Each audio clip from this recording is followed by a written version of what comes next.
ప్రతిపక్షంలో ఉన్నప్పుడు సర్కారోళ్ళు అది చేయలేదు ఇది చేయలేదు అని మస్తు మస్తు మాటలు మాట్లాడతారు లీడర్లు.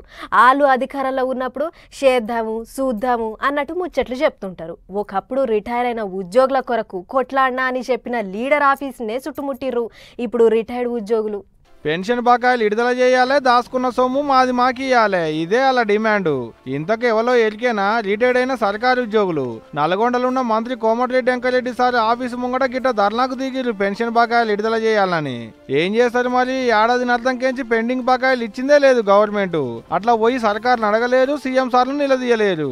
అందుకనే అలా ఊరి ఎమ్మెల్యే రాష్ట్రానికి మంత్రి కోమటిరెడ్డి వెంకటరెడ్డి సార్ ఆఫీసు ముంగట గిట్ల ధర్నాకు దిగిరు అన్నట్టు రిటైర్డ్ ఉద్యోగులంతా కలిసి. 2024 మార్చికి ఇంతవరకు పింఛన్లన్నీ బకాయిలే ఉన్నాయట. అంటే అటుగా ఏడాదిని అర్థం అయింది అన్నట్టు. పెన్షనర్ల బకాయిలు విడుదల చేయాలి, దాచుకున్న సొమ్ము మాది మాకు ఇవ్వాలనుకుంటా మంత్రి గారి ఆఫీస్ మీద పడ్డారు అన్నట్టు ఆగి. అంతేకాదు రిటైర్డ్ అయిన ఉద్యోగులకు అందాల్సిన సౌలతులేమో అందట్లేవు అనేది వాళ్ళు అంటున్నమాట. ఇంత అవుతుంటే అక్కడ ఉన్న పోలీసు వాళ్ళు ఊకుంటారా? వాళ్ళ డ్యూటీ మస్తు నియతిగా చేస్తారాయే. అసలే మంత్రి గారి ఆఫీసు అట్టెట్టు వస్తారని వాళ్ళు మాట్లాడుతుంటే కూడా వినకుండా ఇగో ఇట్లా పక్కకు నూక్కపోయిరు, బండ్లను లెక్కించిరు, స్టేషన్ కు తొలకపోయిరు.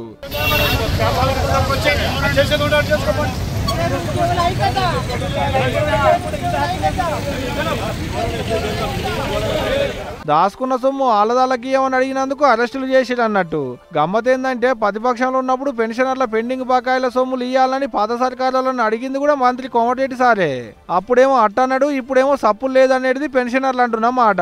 మరి చూడాలి దీని మీద మంత్రి సార్ ఏం మాట్లాడతాడో, సర్కారు ఏమంటదో అనేది రేపు.